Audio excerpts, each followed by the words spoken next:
Okay, so now guys, let's imagine we are starting off with your this thing that is your dairy industry. Okay, so we are starting off with a cattle farm, and let's try to understand, like, what are the things that are going to be really really important, guys. Now the first thing that we want to do is, like, whenever you start off with a farm, guys, okay, what is the most important thing that you're going to invest in? You're going to invest in the breeds. Okay, because if you have good producing breeds, like high yield producing breeds, then definitely it is going to be your it's going to help you better in the long run. So first thing that we are going to have is your high yielding breeds. Okay, so high yielding breeds of your cows or buffaloes. Okay, so these, they are going to produce more milk for you. This is the first important characteristic.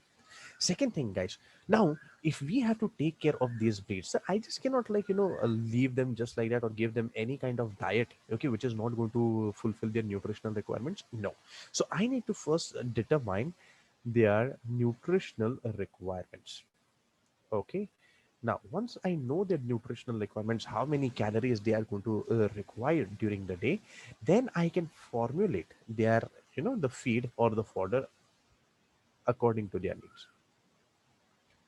Okay, so after this, after determining their this, I'm going to provide fodder with necessary nutrients. Okay, fine. Chalo. But now the next thing is, guys, now we are into the farm, the poultry farm. We are into your dairy farm, okay? Or, you must have been to the Tavela, basically. You must have gone. Like, do you really love enjoying going out over there or entering into the Tavela? I'm damn sure the answer is going to be no. Why? Because it is, like, messy, it is like smelly, it is going to be like, full wet. Okay, and it has a very bad kind of, that odor kind of thing. You cannot sustain out over there. So guys, what we need to do is we need to get rid of all this stuff, and what we have to see is we need to have proper cleanliness. So first, cleanliness, guys. Second thing, okay, what we need to know is, like, there has to be proper ventilation. What we have always observed is there is no proper ventilation, because of which that stale smell, okay, it still keeps on lingering into that thing. So proper ventilation. Next thing, we need to have proper sunlight. Okay, remember, the most important use of sunlight is, it is believed that, first of all, it is going to give them proper vitamins like vitamins D and all. Plus, apart from that, proper amounts of sunlight is going to kill the bacteria. Okay, so when you have, like, something laying on the ground like urine or dung, it helps to kill the bacteria. So that is why proper amounts of sunlight.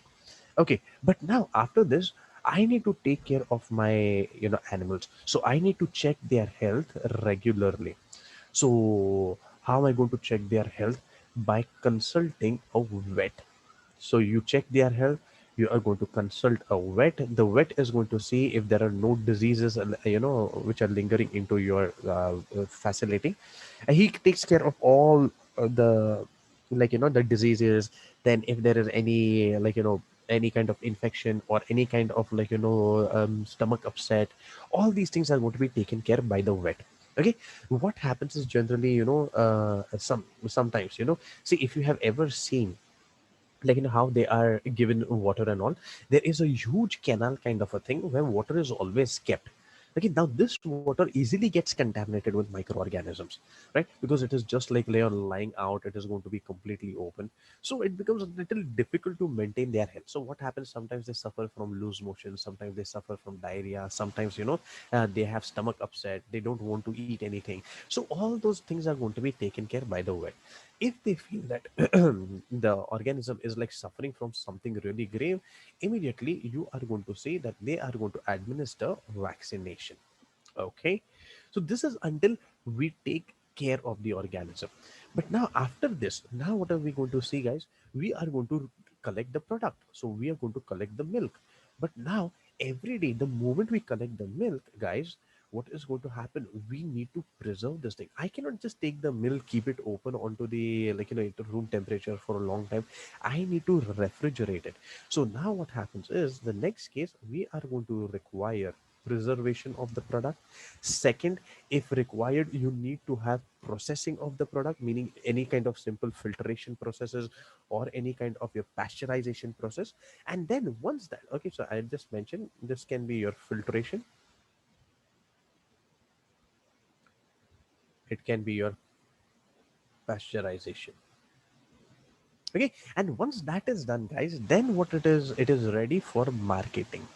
So you market the product. Let's say the milk has been marketed, then you are going to get it to a proper distributing channel. So you market, you distribute, and finally, one more important thing that is going to be there.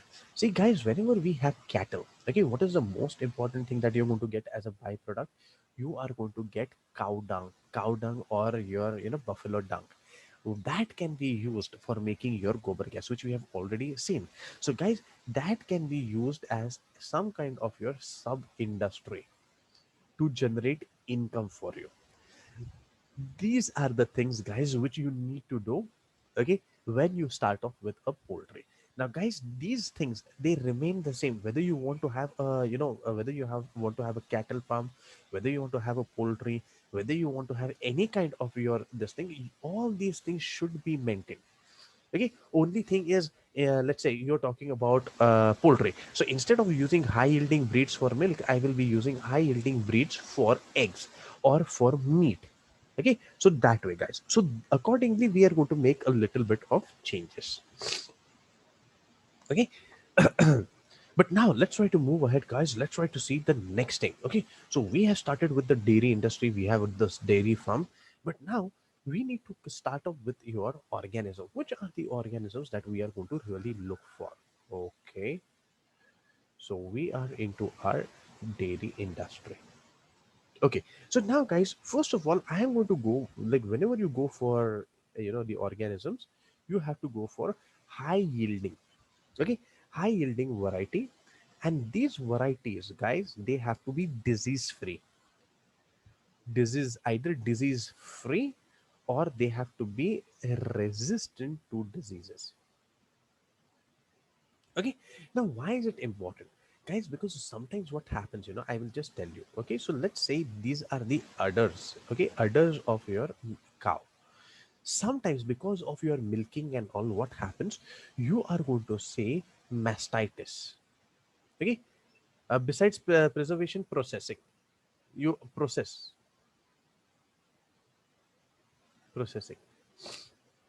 Okay, now what happens is, because of this inflammation, because you are like continuously removing your bacteria. Now what happens is, guys, this gets inflamed, and you are going to see that all bacteria are out over here. Now if you milch this kind of your cow, then along with the milk, you are going to get all the different types of bacteria. This is not what we want, guys. Okay, so for this reason, we need to make sure that the cow or the buffalo, it is going to be disease free, and there is, like, there is complete safety of our product. Otherwise, the milk is going to be contaminated, and plus it is going to cause diseases in other, or in people who are going to consume it. So that is what is going to happen. Okay, but now let's try to see, guys, what are the things that we are going to use. So, okay, so for your milk, guys, we can use either two things. Either we can use your cows, or we can use buffaloes. Okay, but now if we are using cows, guys, what happens is, cows also, there are going to be of two types. Either we are going to have Indian varieties, okay, or we are going to have the exotic types. So Indian varieties and the exotic types. But guys, who is the Indian variety? Now we have Sindhi, we have Sindhi, Gir, Sahiwal. Okay, these are the most important ones, guys. Sindhi, Gir, Sahiwal. These are the Indian varieties. And when we talk about your exotic ones, we have Jersey Brown. Okay, so we have Jersey,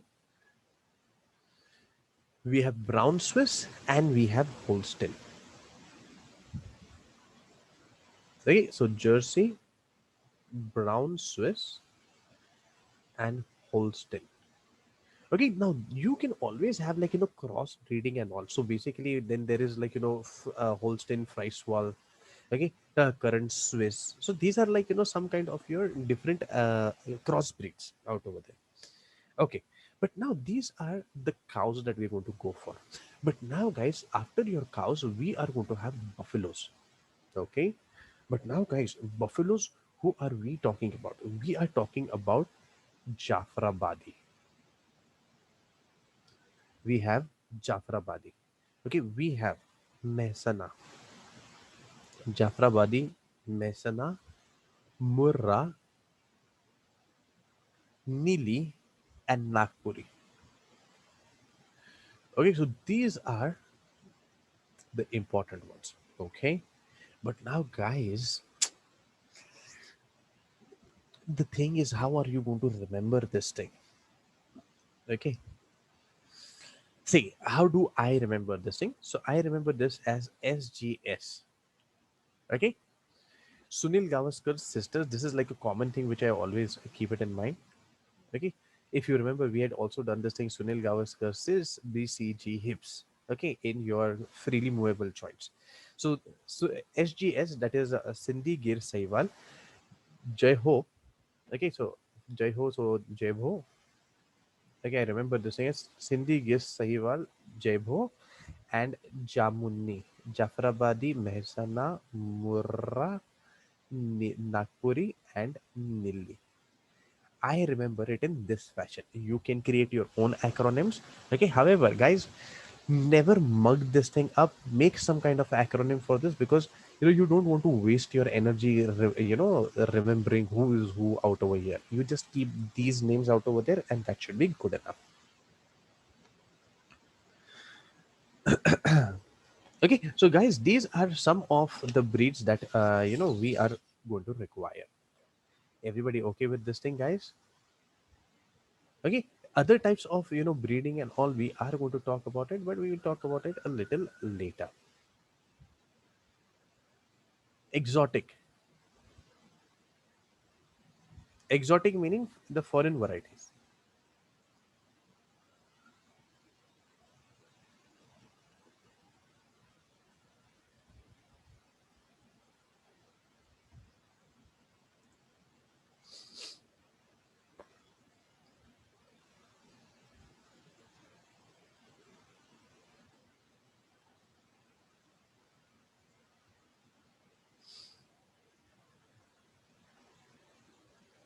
Okay, everybody all right with this? Fine, no issues.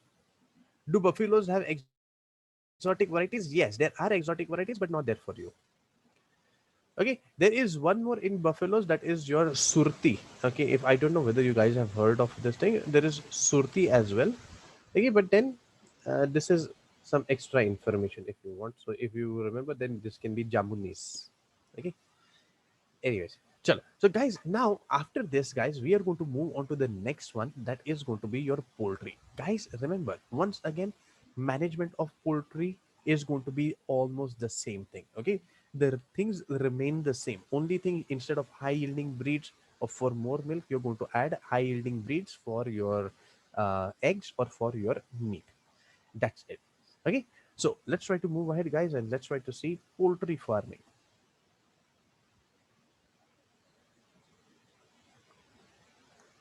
Okay. So, guys, poultry meaning nothing but your uh, what it means to us is nothing but chicken. But, guys, it is not only your chicken. Okay, you can have different kinds of things in poultry farming. You can have chicken, you can have geese, you can have ducks. Okay, you can have fowls, you can have turkey. Okay, you can have quails. Okay, all these are nothing but your poultry animals. Okay, but what is going to be more important for us, guys? More important for us is chicken, because this is the most commonly had product. Okay, but now in your chicken also, guys, we have chickens which are going to be specialized for two things. One, either going to be your eggs, and the second, it is going to be for their meat. Now, always remember, the ones we use for eggs, guys, these are called as your layers. They are known as layers. and the one we eat, okay, for meat, those are known as your broilers. So guys, I'm damn sure if you have ever gone to a meat shop, okay, you will see, desi and broiler. Desi chicken is a little on the expensive side because it has been grown under natural circumstances. Broilers are the ones which are cultivated in farms, making sure that they are their requirements and all are met. Broilers, they are going to be a little on the chunkier side. Okay, they are going to be hefty side. Desi chicken is more healthy, but it is on the leaner side, that way. Okay, but now guys, once again we need to say, okay, we are going to have all these chickens, but but how is it going to be, like, where are we going to see, and what are the different types of chickens going to be? Okay, so let's try to see the different kinds of chickens. Okay, so now guys, the first one we're going to talk about is your American types. Okay, now the American ones, guys, these are going to be a little on the bigger side. Okay, they are a little like, on the heftier side. They are going to be a little big. The size of the flesh is also going to be a little nice. But who are these? Okay, so first one we are going to have is Plymouth Rock. Okay, so we have Plymouth Rock.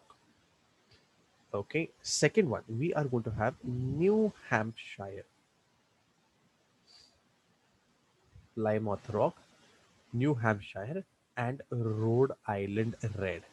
Guys, you need to remember this Rhode Island Red. Very, very, very important. Okay, Rhode Island Red. Okay, so these are the American varieties. Okay, now you have the Asian varieties. Okay, so let's try to see who are the Asian ones. Okay, so we are going to have, guys, Brahma, we have Kochi, Brahma, Cochin, and Langshan. Brahma, Cochin, and Langshan. Okay, so these are Asian varieties. Okay, now we still have Indian varieties. We This is like, in the entire continent of Asia. Okay, in India we are going to have a little different. Okay, but I'll put it down a little later. Okay, then we are going to have the Mediterranean ones. Okay, Mediterranean, Middle Eastern ones. So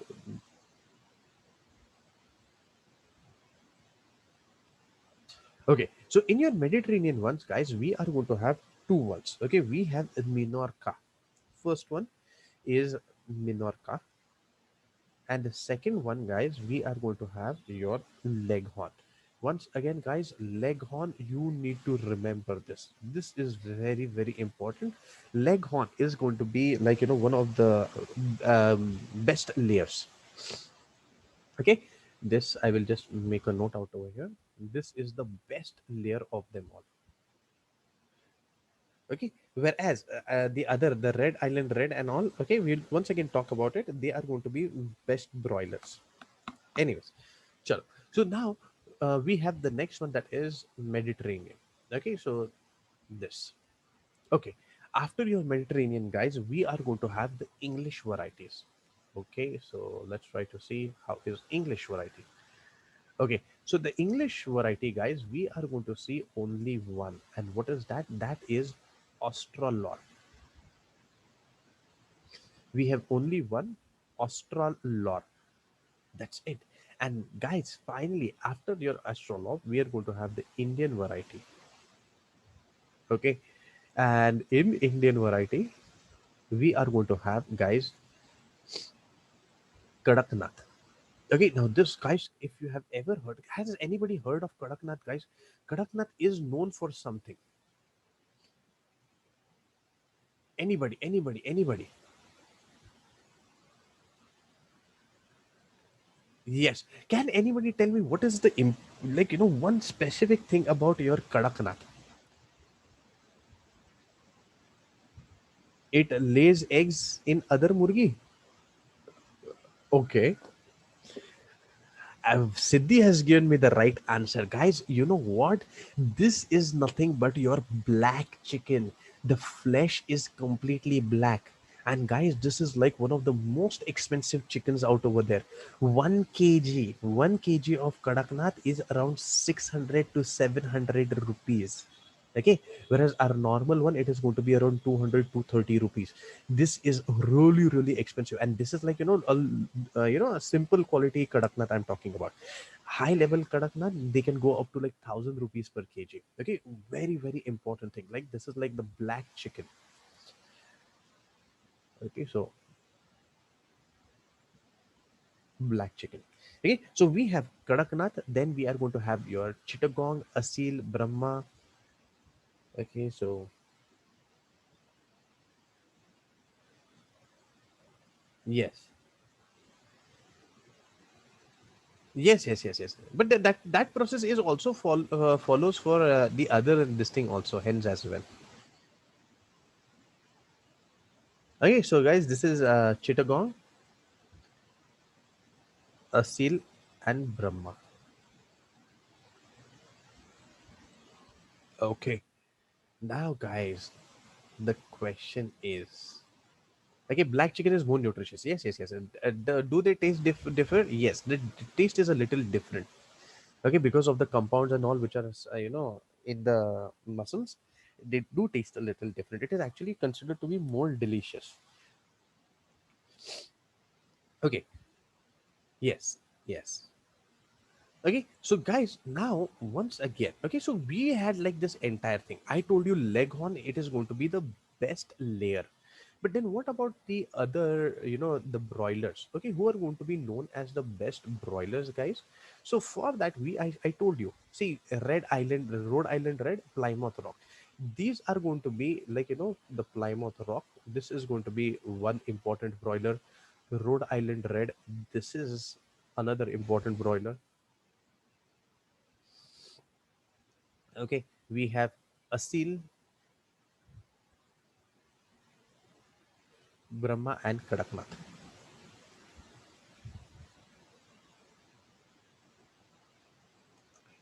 Okay, these are going to be our good broilers, guys. Okay, so this is what we need to remember. Okay, but now the problem is like, how are we going to remember this? Because there are so many names, guys, so many names. It is Australorp. English variety is Australorp. Guys, how do I remember this thing? I just remember this as Ami. Okay, whenever I do this thing, I just remember this as Ami. Okay, you can have your own this thing. I remember it this way. And how do I remember the rest of the part? I remember this as PNR. Okay, PNR is your, basically your railway ticket number. Okay, booking number. PNR, BCL, ML, A, and back. Okay, so let's say Bangladesh, okay, basically Bangladesh Cricket League or Bangladesh Champions League, maybe whatever this is. Okay, his MLA, he booked a ticket and he came back. Okay, so PNR, BCL, MLA, back. Try to remember it in some kind of fashion like this, guys. It will help you to save much more energy. Okay, I try to remember it in this way. Okay, so guys, these are nothing but the Indian poultry farms out over there, guys. Okay, but now you know what, guys. When we talk about your, you know, getting these things like taking care of your poultry, see, there are a few additional steps that we need to do. Okay, because of which, I'm going to take care of the chicks. Okay, now if you have ever seen poultry farming and all, guys, when the chicks are young, what they do is they are going to remove the beaks. So they have a sander, basically. Okay, so a sander is a grinding stone kind of a thing, or a grinding belt. So they take their beaks and they are going to rub their beaks on that grinder. Now what happens is, because of that, the beak is going to be removed off, but that is going to help in, like, protecting the other chicks. Otherwise what happens, when they have, like, the beaks properly, they start hitting one another and they kill one another. Even that is observed, guys. Okay, so there are a few things that we need to do apart from this thing. Okay, so another few things I'm just putting down out over here, apart from the first main things. Okay, so you are going to see that, guys, here we are going to have removal of beak. Okay, that is beaking. Okay, another thing is your culling. Okay, this is also important, guys. 1 minute. But how will they eat food? No, no, no, no. See, if you remove the beak, see, you're not going to remove like everything. I saw you're not going to cut this entire thing. The tip portion is going to be cut so that they don't, notch one another. That is the idea, guys.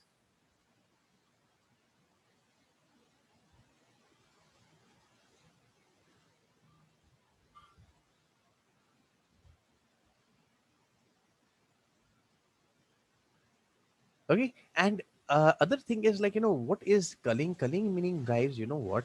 Like, if some of the progeny, okay, it is not doing good, if it is not, like, proper, or it shows, defects and all, then they, what they are going to do is they are going to completely remove this thing off. Okay, and they are going to directly send it for killing. That is how it is going to be, guys. Okay, so these are two important things that they are going to be followed apart from the earlier ones that we have spoken of. Okay, with the help of the beak, they pick up food like tweezers. Yes, right. Okay, guys, but now what happens, See, okay, we have talked about all the different varieties out over here. But now these chickens, they are going to suffer from diseases, and diseases can vary. It can be your bacterial diseases, it can be your parasitic diseases, it can be your fungal diseases, protozoan diseases, it can be anything. So we need to know what are the diseases that they are going to suffer from, and which is important. Okay, so let's say we are talking about the disease now. Guys, in the first one, we are going to talk about the viral diseases. Okay. So, guys, if we're talking about viral diseases, who are we talking about? The viral diseases, guys, this is going to be your bar. You just remember this as bar. Bar bronchitis, first one. Second, avian influenza. Guys, avian influenza is nothing but your bird flu. Okay, in recent times, you must have heard, like, bird flu, blood flu. In fact, in recent times, there was, like, one very important new type of bird flu which was found. Okay, so that is your bird flu. And the next one is your rani khet. Okay, so these are, like, some of the most important diseases that we will come across. Okay, now once again, guys, these infections, why are they going to be important? Because some of them, SARS, no, no, no, no, no, SARS is your severe acute respiratory syndrome. It is not bird flu. Okay, it is a type of flu, but it is not bird flu. Okay, okay, so these are viral ones, guys. Okay, but now let's try to move on to your bacterial ones. Now how are these going to be? Let's try to see. Now, bacterial ones, guys, they are going to be really, really simple. Like, because you are going to see some of them seen in humans as well. So, first thing is, guys, you are going to have pullorum. Okay, these are some diseases. I'm just going to put it down. Okay, we have pullorum, we have cholera, we have typhoid. Okay, then we are going to have your chronic respiratory disorder. Okay, so CRD, chronic respiratory disease or disorder.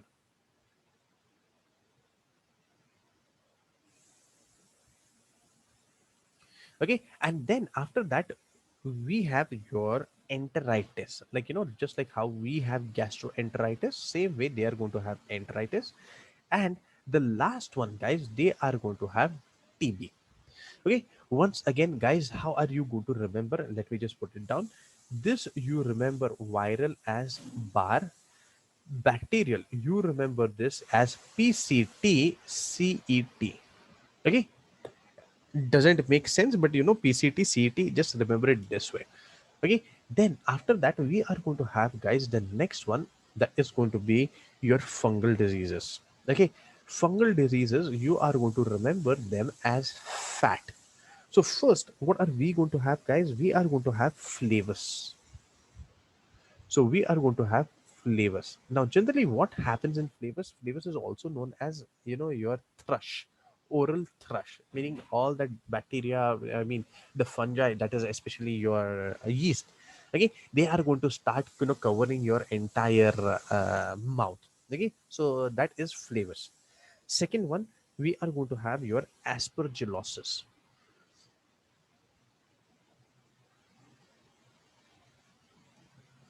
And the last one, just like that, we have another normal thrush.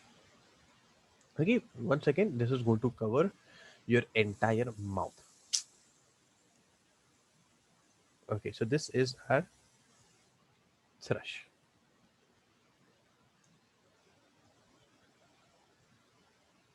Okay, so guys, this is the fungal one. Okay, fine.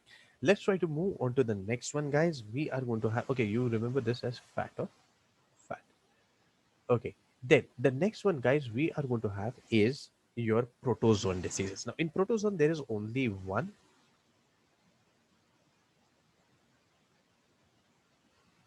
We have something that is called as coccidiosis. Okay, and last one, guys, we are going to have parasites. Okay, in parasitic, we are going to have once again your LCR. That is how I remember. We have louse. Okay, louse is nothing but your lice. Okay, your lice ticks kind of thing. Okay, basically, they are going to suck onto your blood. So one is louse. Second one, we are going to have your roundworm, and we have your cecum worms. Okay, cecum worms and your roundworms. I like to remember this as LCR. Okay, so guys, these are the different kinds of diseases that your poultry is going to suffer from. Once again, guys, very important. Why? Because you will have these. Okay, they will ask you this in match the column sometimes. Sometimes they will ask you in your neat exams who is responsible for what kind of thing. So very, very, very important, guys. Okay, so just have a look. Just have a look. Okay, then we move on to the next part.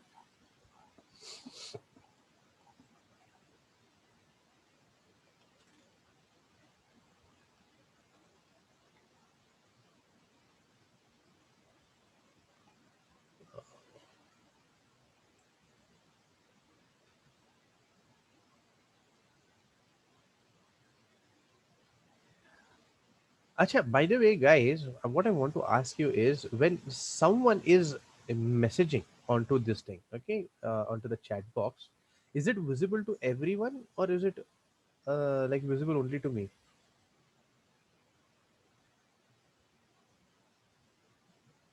Okay, okay, okay, okay, okay, okay. Okay, because here na, it is coming as like, when anybody messages, it is like, it goes to all the panelists. So I don't know whether it is visible to everyone, but then, when someone is asking something, I don't get any responses from the other people. So that is why I was a little confused. Okay, okay, okay, okay. And guys, if I message, okay, let me just, uh, if I message, are you able to see everything? Okay. अच्छा अच्छा अच्छा. Okay, okay. ठीक है ठीक है ठीक है ठीक है. Okay. No problem. No problem. Chalo, guys, have a look. Okay, remember, guys, this chapter, now, this is a very simple chapter. Okay, you just need to know how to remember this thing, guys. Because if you don't know, na, then this chapter will become like a little pain. Okay, because there are so many names, so many diseases. So just always, work on these, acronyms, guys. If you work on acronyms, you don't have to worry. This is going to be like a cake walk, like, ये हो गया है, ये आ रहा है, इसमें और कुछ करने का नहीं है. Because, here, there are no concept as such. Everywhere else, like, how we were talking about, like, this is going to happen because of this, something else is going to happen. This is like straightforward. ये ऐसा है, you just have to mug up. Then the question arises, guys, like, why is this chapter really included? Are we really going to go into farming? Are we going to go into this thing? See, the thing is, like, we may not go, but we need to have an idea about, like, what are the things that are going on in agriculture. Okay, so that is why this chapter has been there. Yes, yes, yes. Yes, they put beaks when they know that small chicks are of other hen. Yes, yes, yes. It is actually a gang war kind of thing. If anybody has been into a poultry, you'll just leave them that way. They start fighting with one another and they beak one another and they kill the chicks. So that way. So we don't want that thing from happening.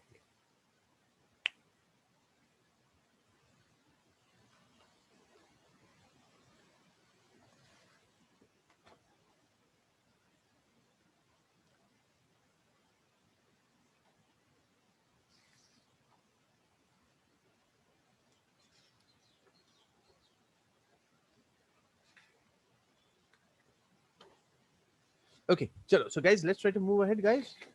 Everybody all right? Fine? Okay, sure. So guys, now the next thing that we are going to go is we are going to see, we are talking about your, animal breeding, animal husbandry, like, we need to have good products, we need to have higher yields. So we want to talk about, like, how we can actually bring about, okay, how we can actually bring about your better production. Okay, and that is going to be through selective breeding, and that is nothing but animal breeding, what we call as. Okay, so let's try to see what is this animal breeding and what are the things that we are going to do. What are the different types of crosses out over there? Okay, guys. Okay, one moment. It will be all right. I've just zoomed in right now.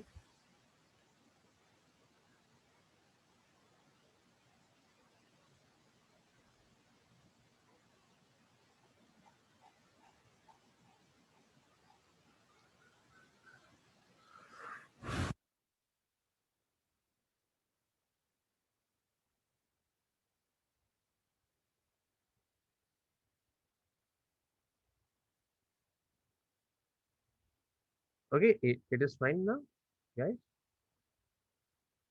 Okay, sure. Okay, so now, guys, we are going to go into animal breeding. Now, see, our aim out over here in animal breeding, this is to increase maximum production of your milk, maybe maximum production of meat. So that is why we are going to go for this animal breeding. Okay, so just to understand, guys, see, when we talked about your Mendel, okay, we had said that, he took pollen grains from one specific, plant, he put it onto another plant. He was controlling this thing. Same way we are going to have animal breeding, so we control the breeding or mating of your organisms so that we get something good out of it. Okay, that is the idea. But now, see, once again, guys, why are we going to go for this process? So that we are going to have increased amounts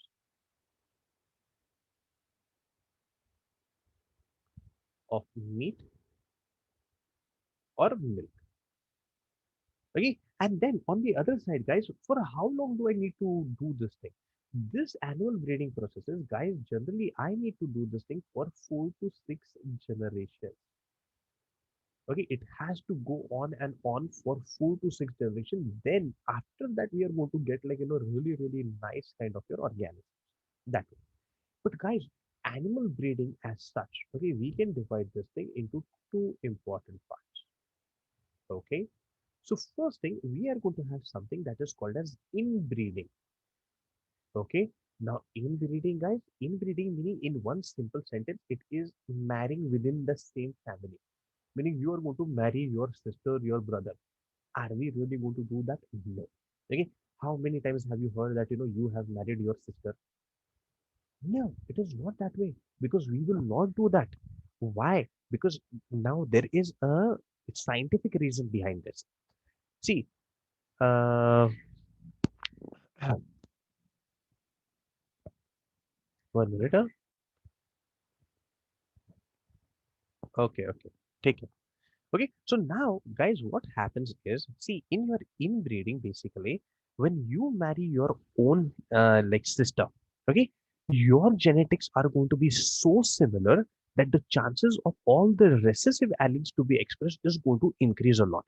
So, if you have ever seen also or ever heard that when two really closely related cousins marry one another, at that time their kids have defects, their kids have some kind of your issues or diseases, their health is not good. It is because of this thing, because your recessive genes, they are now going to start expressing themselves. So that is inbreeding. It is good when we do when we do it for your animals, it is good. For humans, it is going to be really, really bad. Okay, but now, and the other thing is, it is going to be your outbreeding. Okay, outbreeding meaning you are going to use some other family. In outbreeding also there are going to be different types, so one by one we'll talk about this. Okay, chalo. So first thing, guys, we are going to have inbreeding. Now what is going to happen in inbreeding? First of all, where are we going to this do this thing? This is going to be in between. Okay, this this is going to be between two individuals, of the same breed. Okay, of the same breed. Okay, understand this thing. Okay, it is two individuals of the same breed, but with the same ancestry, meaning it is going to be the same family, guys, with the same ancestry. Okay, so with the same ancestry. Okay, fine. But now, how do we do this thing, guys? What are we going to do? So what we will do is, guys, we are going to isolate superior male. Okay, the one who is having more number of kids, the one who is having good characteristics. Okay, the one who is having the alpha male kind of characteristic.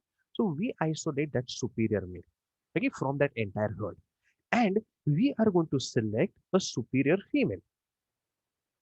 Now, who is this superior female, guys? Superior female is the one who produces more amounts of your milk, or she produces more amount of your eggs. So that is going to be your superior male, superior female. Okay. Now, what are we going to do? We are going to bring about their cross. Okay.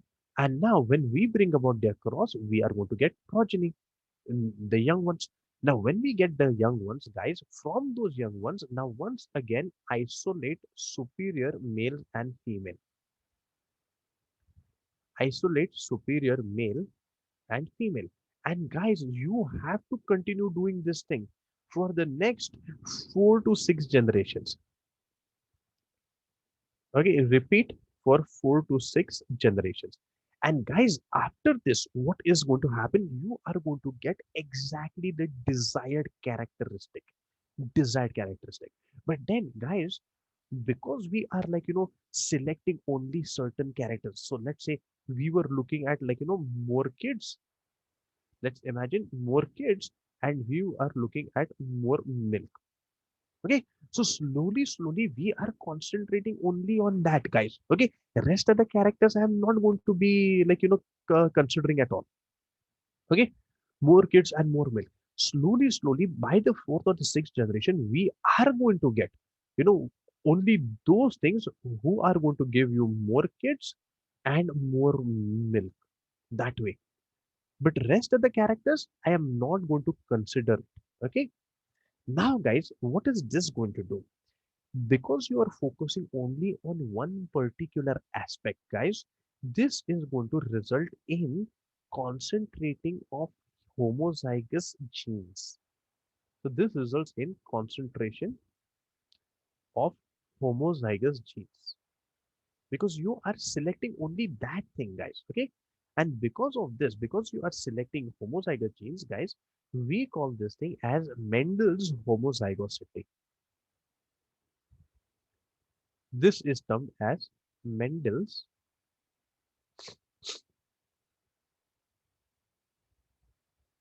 homozygosity. Yeah. Well,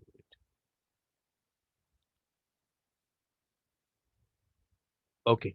But now, guys, you know what? This, you are continuously doing inbreeding. See, I told you guys what is going to happen. See, you may get these characteristics, but other characteristics, other diseases, other defects, they may start cropping in because you are mating within the same family again and again. So what happens, guys? Sometimes even after you have concentrated these genes properly, suddenly in one generation, it is not going to produce any kind of proper milk. So what is that, guys? If you do this thing continuously, one drawback is con- continuous, okay, continuous inbreeding results into inbreeding depression. Continuous inbreeding, this results into inbreeding depression, meaning you are not going to see that character happening, meaning that it will not produce proper milk, it will not produce proper this thing. Suddenly you'll be like, okay, proper, okay, okay, I was concentrating the genes in the earlier generation, now suddenly what has happened, what has gone? This is inbreeding depression. Okay, but now there is a way we can get out of this also. So in order to get out of inbreeding depression, what you can do, okay, to avoid this thing, you are going to mate it with an unrelated breed.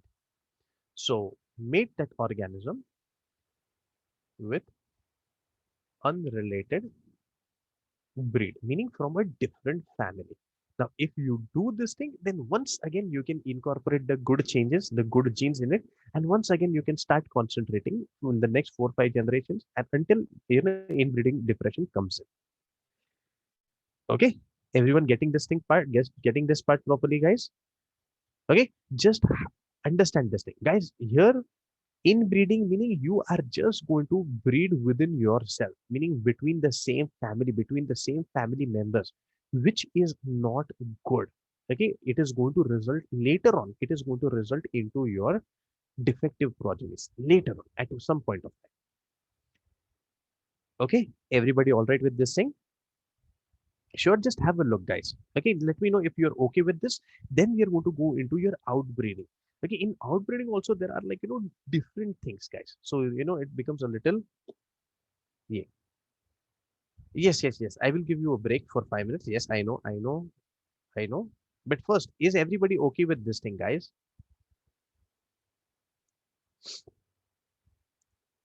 Okay, okay. Sure. Okay, so guys, let's quickly break over here for 5 minutes. Okay, so it is reaching 8:10 in my watch right now. Just take 5 minutes quickly. Anybody who wishes to go to the loo, anybody who wants to drink water, just come back in 5 minutes.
Okay, guys, chalo, let's move ahead.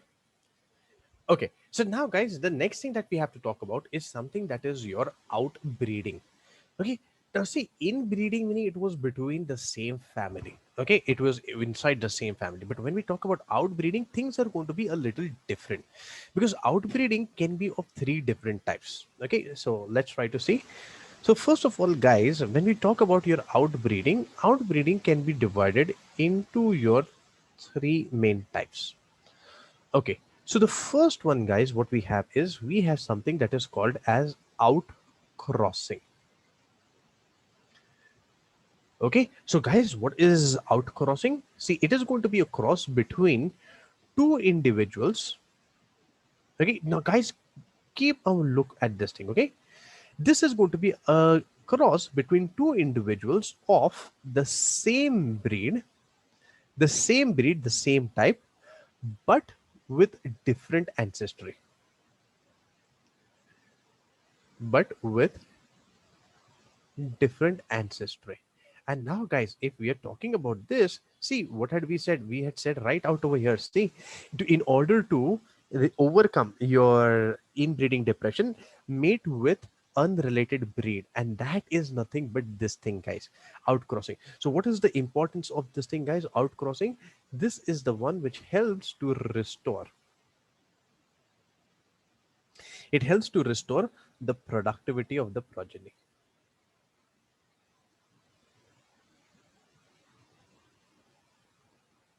That is important. Okay, so this is going to be outcrossing. But now, guys, the next thing that is going to be there, this is very important. This is crossbreeding. Now, guys, don't get confused between outcrossing and crossbreeding. Now, crossbreeding, what are we going to do, guys? We are going to take two different breeds and then we are going to cross them together. Okay, so this name actually tells you, see, outcrossing meaning, you're crossing outside something. Okay, so just remember this thing, out meaning outside the family. Crossbreeding meaning you are going to take two different breeds, okay, together. So this is going to be between two individuals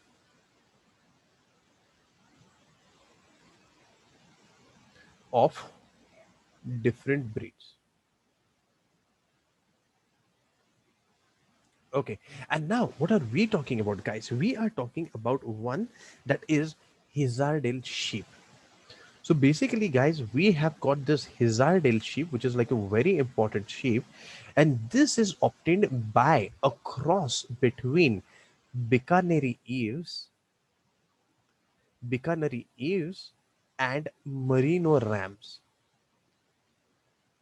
Bikaneri Eves and Merino Rams, guys. And because of this, we get this Hizardail sheep. So very, very, very important, guys, because these kinds of sheep, basically, they are used for excessive wool production. So excessive wool production and sheep milk as well. That way. So this is outcrossing. Okay.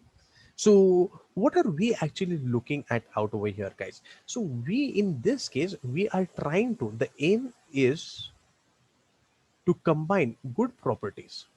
Okay, it is to combine good properties of both the breeds.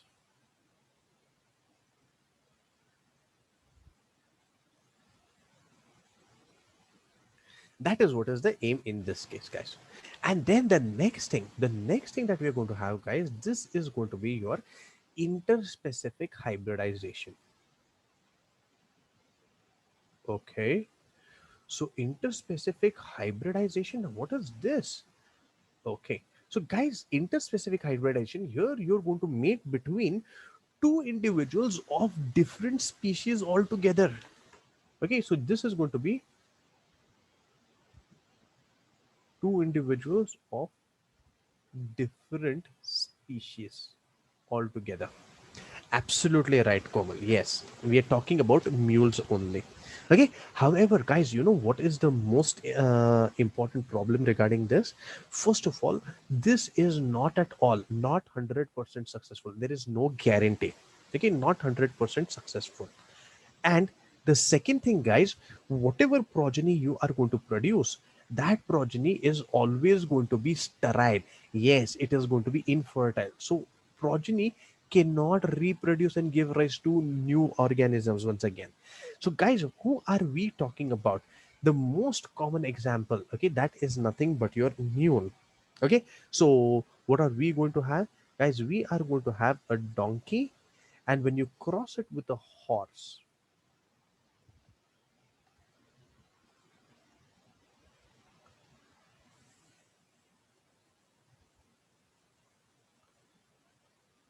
this is going to turn out to be a mule.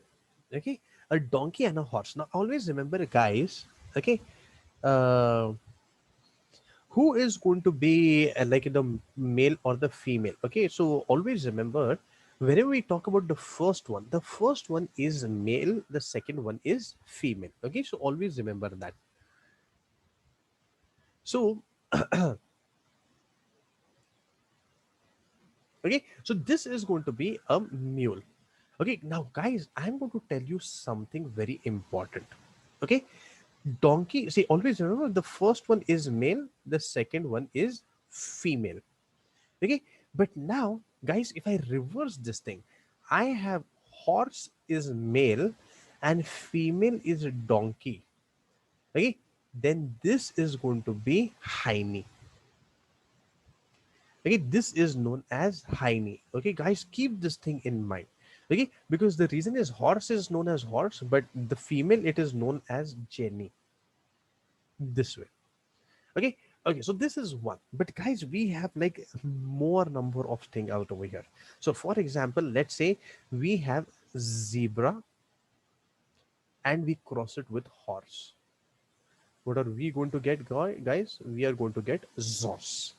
Let's see, we have tiger and we meet with a lion. Okay, tiger and lion, this is going to be tigon. We have lion and tiger, this is going to be liger. Guys, if you have ever seen pictures of liger, these are like, 10 feet, 12 feet tall, really really huge, white in color kind of thing. Okay, really really huge, guys. Okay, so this is going to be liger. Yes. Okay, but now on the other hand, guys, we are going to have, let's say we have a donkey and a zebra. Okay, so let's say we have a zebra and I've crossed it with a donkey. Then we are going to get zenki. Okay, or we have your goat and we have sheep. We are going to get sheep. Okay, so these are going to be some of your guys, like, the hybrid animals. But now once again, guys, no matter what, whether it is zords, whether it is tigon, whether it is liger, whether it is zenki, whether it is jeep, whether it is hiney, whether it is mule, all of them, they are going to be sterile. They cannot reproduce, guys. They can no longer give rise to new organisms. This is the worst part of it. Okay, but now guys, if you look at this, okay, if you look at this, can we do the same thing in your plants? The answer is yes. Okay, so for example, we have a potato and we have a this thing, tomato. Okay, potato and a tomato, when you cross this thing, you get a tomato. Okay, so yes, this can be done in plants as well. Okay, but now if you look, guys, donkey and horse, they belong to the same type of family, right? Different species, but related families. Zebra and horse, okay, they also belong to the same family. Tiger and lion, lion and tiger, they also belong to the cat family. Zebra and donkey, also the same family. Goat and sheep, also the same family. Potato and tomato, also the same family. Guys, here I cannot just take random organisms. Tomorrow you will say, sir, I want a lion and I want an elephant. I want to mate these things together. No, in that case, this is not going to be possible.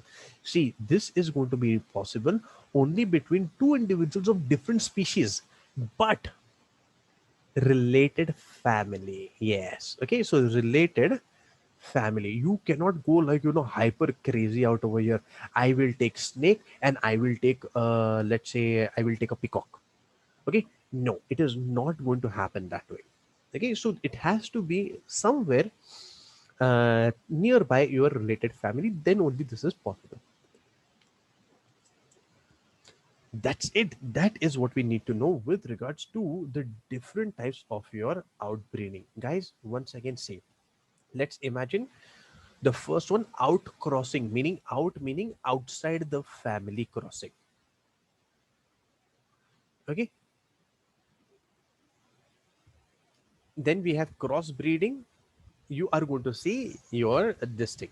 Okay, you are going to have crossbreeding where two different breeds are going to be crossed together, and interspecific hybridization, two different species are going to be in this thing. Okay, a wolf and a husky.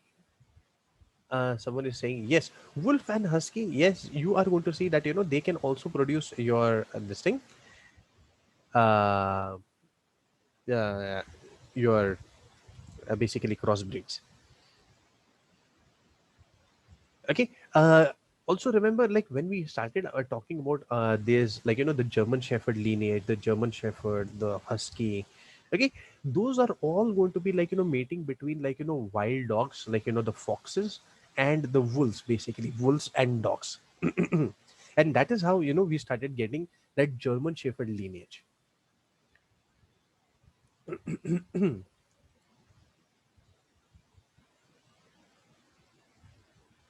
Okay, everybody all right with this thing? Just have a look at this, just see if you're okay. Then we'll move ahead with the next part. Once again, the next thing is a little on the simpler side, so not an issue, nothing to worry. We're going to talk about something called as artificial insemination and a technique which is called as moat.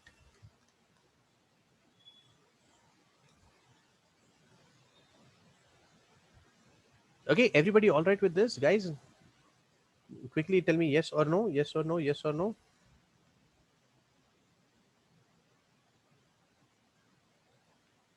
Hello, guys, everybody okay with this?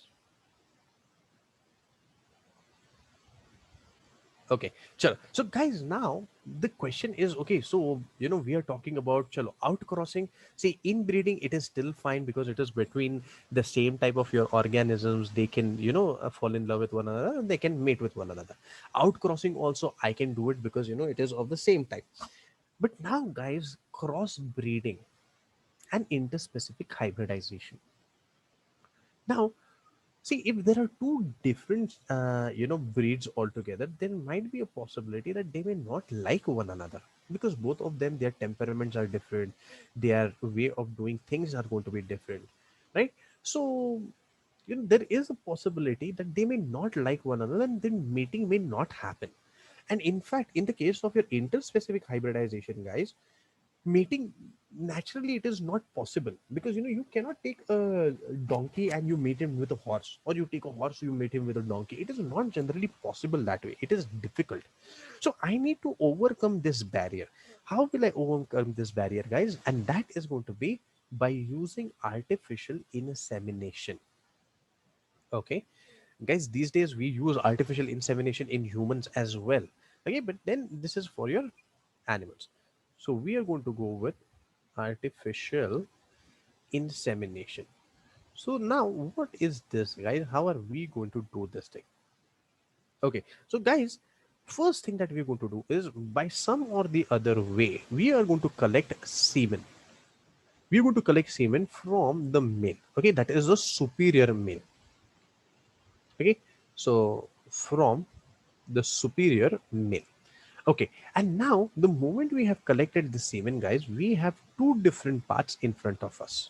Now, the first part is you take the semen and you are going to directly insert it into the vagina of the female.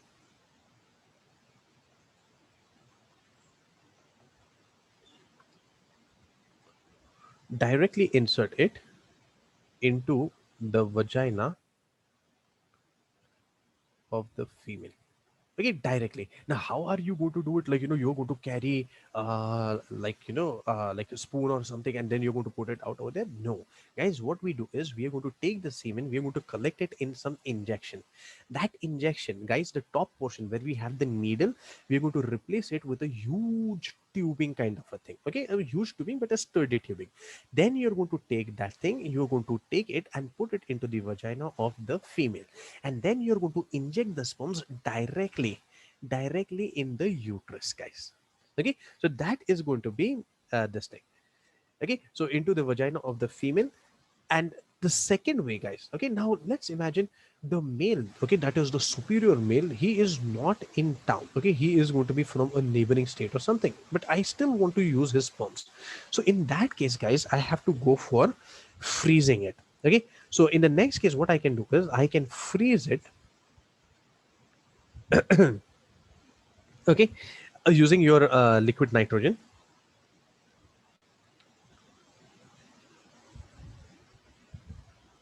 Okay, and now the moment we freeze it, guys, what is the best benefit of this thing? The semen is going to stay fresh for a long time.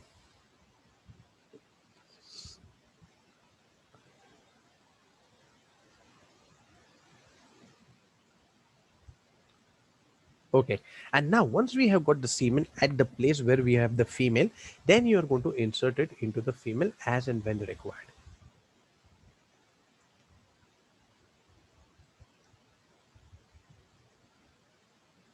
That's it. That is what we need to know with regards to your artificial insemination. But then, what are these two things going to do, guys? Both these processes, whatever we are talking about, both the processes, they prevent the natural barriers. They help to overcome the natural barriers. Okay, so both of these.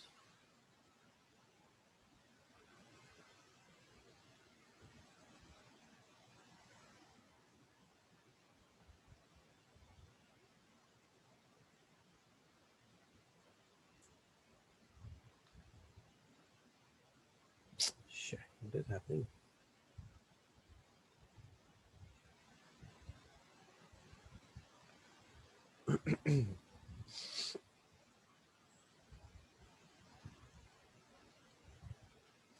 Okay, both of these, they're going to help us overcome the natural drawbacks or the normal drawbacks of natural mating. Okay, guys, but now the next thing, there is one more technique that we need to talk about. And what is that, guys? That is something that is called as MOET. Now, what is MOET? Multiple ovulation embryo transfer. Okay, so let's try to see. So, multiple ovulation embryo transfer. Okay, now why are we going to do this, guys? Multiple ovulation embryo transfer. Okay, now the reason for this is, guys, see, let's imagine I have a superior female. Okay, superior female is producing good amounts of kids, better progeny, large number of kids. Okay, that is your superior female. Okay, I want that superior female to produce more kids. Then I have to go for this kind of a technique. Okay, slowly you'll understand what this technique is going to be. Okay, first thing, guys, I want the superior female to produce more progeny and keep on producing more and more and more progenies. So first thing, guys, what are we going to do? We are going to isolate a superior female. Okay, so now the moment we have got superior female, guys, what are we going to do? We are going to inject her with follicle stimulating hormone, FSH. Okay, now, guys, the moment I inject her with follicle stimulating hormone, what is she going to do? She starts undergoing super ovulation. Okay, and by super ovulation, guys, what let's say if she was producing one or two, maybe eggs at a given moment, now she starts producing 6 to 8 eggs at a given time. 6 to 8 eggs at a given time. Okay, fine. Now, once she has undergone this super ovulation, then what we can do? Either we can go for your artificial insemination, or you can go for your natural breeding. Okay, either of the two. in artificial insemination or normal breeding. Okay, but now what is going to happen? The moment you're going to have this artificial insemination, let's assume we are doing artificial insemination, immediately you are going to have fertilization, right? And now what is going to happen, guys? This fertilization, ultimately this is going to give you your embryo. At one moment, guys, how many embryos are going to be there? There are going to be 6 to 8 embryos. Okay, 6 to 8 embryos at a time. Okay, now guys, what are we going to do? You are going to allow the embryos to grow up to the blastula stage. Okay, so allow them to grow till the blastula. Okay, can quickly someone tell me what is the blastula stage, guys? How many cell stage we are talking about? Absolutely right. It is 32 celled stage. Okay, so guys, generally what we do is in between this, like 8 to 32 cell stage, we're going to allow it to grow into the uterus. Now what do we do? Once they have started growing, like once we know that, oh, the blastula is growing, meaning it has, like attained the size, now you're going to remove it, or remove the blastocyst or blastula. Okay, blastula or blastocyst. Okay, non-surgically. Now guys, this is very important. Why am I going to go for non-surgically? Because guys, I want to use this this superior female once again for the next round. So you are going to remove the blastocyst or the blastula non-surgically. And now once you have taken this, guys, what are you going to do? You are going to take this and you are going to put it in your surrogate mothers. So put it into surrogate mothers,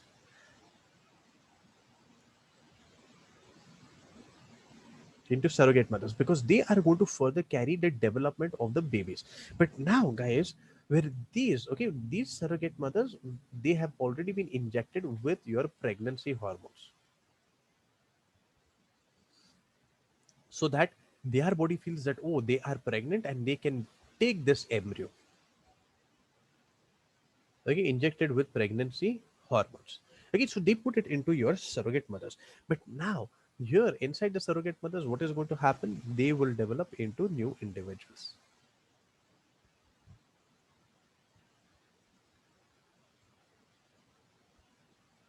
Okay, fine, chalo, they have a, formed new individuals. But guys, what about this?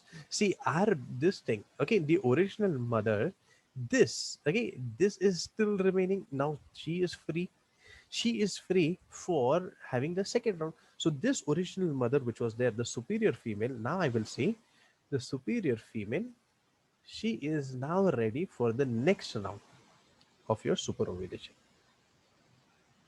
She is now ready for next round of super ovulation.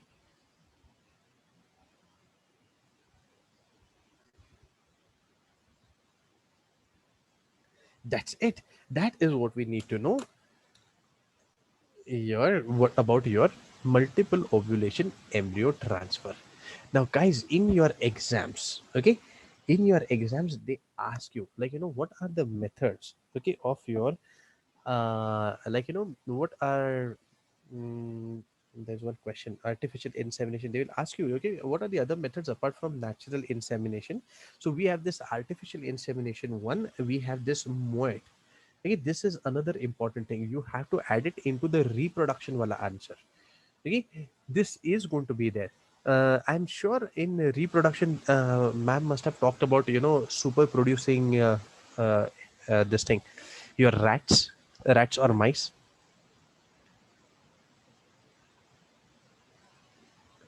Have you been taught that, guys? No, acha, acha. Okay, okay. Jane do. Okay, so just keep this in mind. Whenever they ask you, what are the other methods of artificial insemination, you have to add moet as well in it. Okay, sir had a doubt. How two different species undergo normal breeding? They f- they need to first get attracted, which is which they won't It is nature's rule. See how it happens, I will tell you. See, if you're having two different breeds, okay, now let's say we're talking about dogs. Okay, so let's say you have one German Shepherd, and let's say you have another one which is going to be normal Labrador. Okay, let's imagine that way.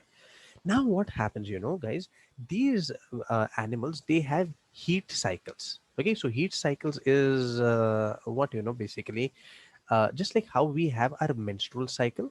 Okay, just like that, dogs also have their heat cycles.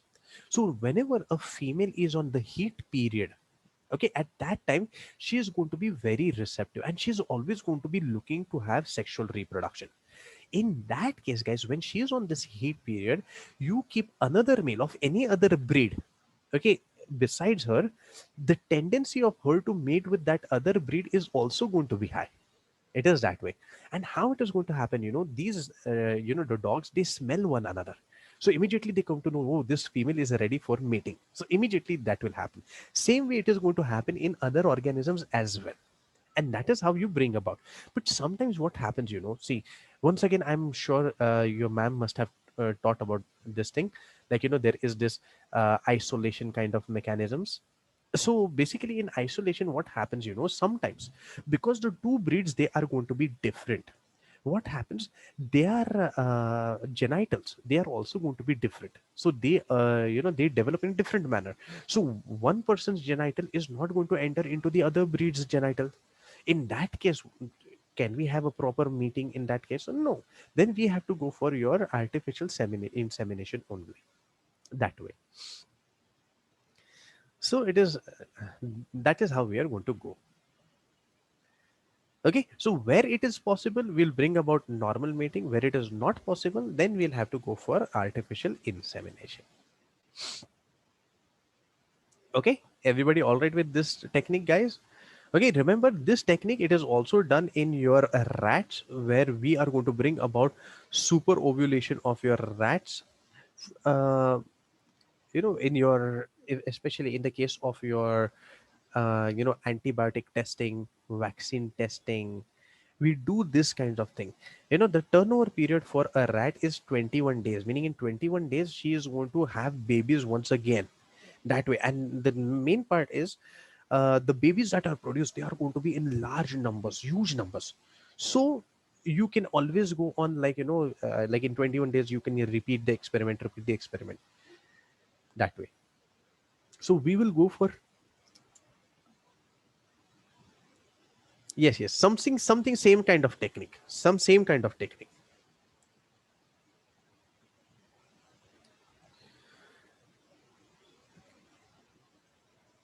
Okay, okay. Chalo, guys, just have a look at this thing, and then we'll move on to the next one, that is beekeeping. So we have beekeeping, we have fisheries, then we have sericulture, and then finally we have your luck culture.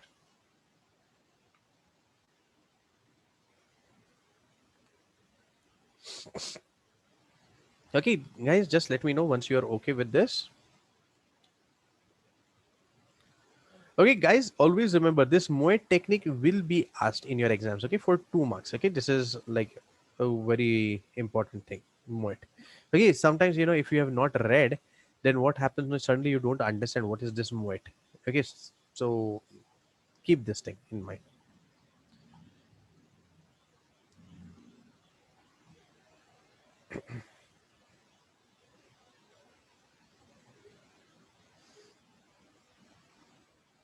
Okay, chalo. So, guys, now the next thing that we'll talk about is your beekeeping or apiculture.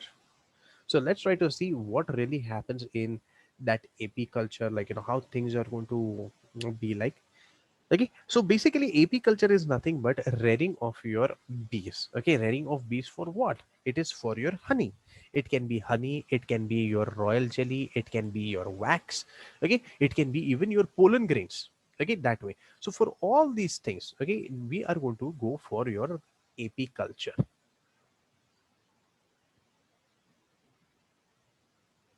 Okay, but now, guys, when we talk about apiculture, the first most important thing, okay, which are the bees, okay, that we are going to be using? Okay, so let's try to see the three important bees which are out over there. The four important ones, sorry. The first one, we have your Apis dorsata. Okay, Apis dorsata, guys, this is going to be your rock bee, or we also call this thing as your wild bee. Okay, Apis dorsata. Okay, then the second one, we have your Apis indica. Now, definitely the name itself is telling you that this is nothing but your Indian bee. Okay, so this is Indian one matter. There's some okay, apiculture. Yes, yes, yes. This is new topic. We're doing all industries, guys. Okay, all industries. Okay, so we have Apis indica. Then after that, we are going to have your Apis florea.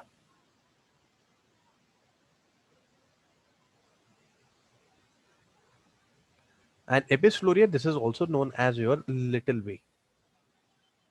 And finally, guys, we have the last one, that is your Apis mellifera.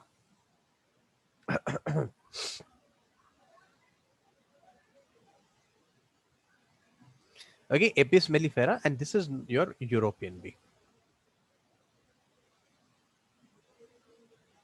Okay, but now out of these guys, who are the most important ones, guys? The most important ones that we see, that is going to be your Apis indica, and we have your Apis mellifera. Okay, these are the two most important, and in India we generally encounter these things. Okay, but once again, guys, when we talk about your apiculture, okay, once again, why are we going to go for this thing? We are going to go for apiculture. And, this is 1 minute. I will have to add. This is nothing of but rearing of your honeybees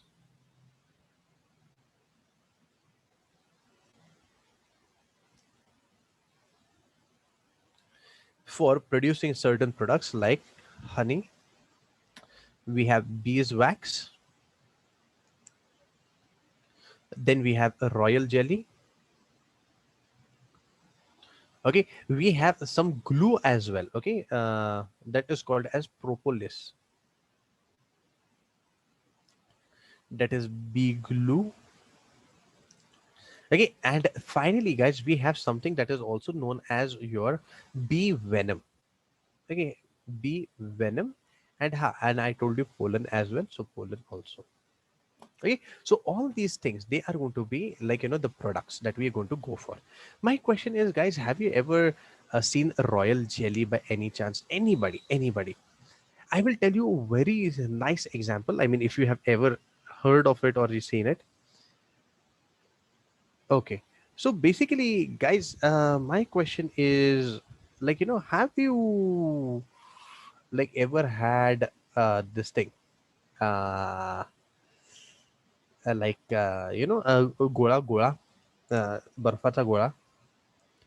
Okay, now sometimes what happens is, like, that barfacha gola varti, they add a little layer like of your, some thick syrup kind of thing, like, honey kind of a thing. Okay, now some people use honey, or some people use that royal jelly. It is that way. So it is something of that sort. Okay, I will just give you an example how it looks like, guys. It looks something of this sort, royal jelly. Okay, so it is not like your honey kind of a thing. It is a little different. It is, little different in texture. This is like, little thoda sa sticky. Okay, something like, uh, yes, it is made by the queen bee for the young ones who are going to be converted into your queens. Okay, so I have that image also, so I will just show you that as well. So see, this is that royal honey, well, the royal jelly. Okay, so inside this, the larvae who are going to fed onto this, they are going to convert into your queens. It is for that reason, guys.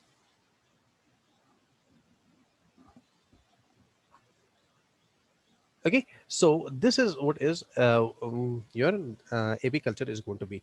But guys, when we talk about this apiculture, okay, we have to talk about, like, how it is going to be, what it is going to be, and who are the ones who are going to be involved in this thing. Okay, 1 minute. Sir, is it sweet or is it like honey? No, no, no. It is not sweet. It is a little on the bland side. Okay. Um, I am not getting exact. Like if you have this wax, wax, and you keep on biting onto wax, the kind of feeling that you get. That is how this will be. Is something of that sort. Okay, but now guys, the next thing when we talk about your honeybees, okay, honeybees, they exhibit polymorphism. Polymorphism meaning, once again, we have said they are going to be of three different types. We have your queen bee, we are going to have drones, we are going to have workers. But then how are we going to cultivate this honey? What are the requirements for this thing? What are the things that we need to do while collecting the honey? Meaning, when you are going to wear the bee wheel, how are you going to remove, how are you going to smoke that the bees, and then how you're going to collect the honey, what is going to happen, all that thing. Okay, all that thing we'll be doing it in the next class, guys. Okay, so next class we're going to finish off with this chapter as well. So we have very little part, that is your beekeeping, that is apiculture, half part of this thing. Then we have your fisheries, then we are going to have your lac culture, and one more, that is your sericulture. So it's a very small part. Next class we'll be finishing it off with that. Yes. Okay, sure. So, guys, once again, we'll stop over here for the day, and I'll see you in the next class. Till then, take care. Bye bye, everybody. Bye bye. Bye. Sir, I have heard that it causes allergic reaction if taken in more doses. Yes, yes, yes, yes. See, always remember pollen, whether it is pollen, whether it is your the royal jelly, okay, these are all animal products, right? So there are people who are going to show some kind of reactions to it. So it happens. It happens. Yeah.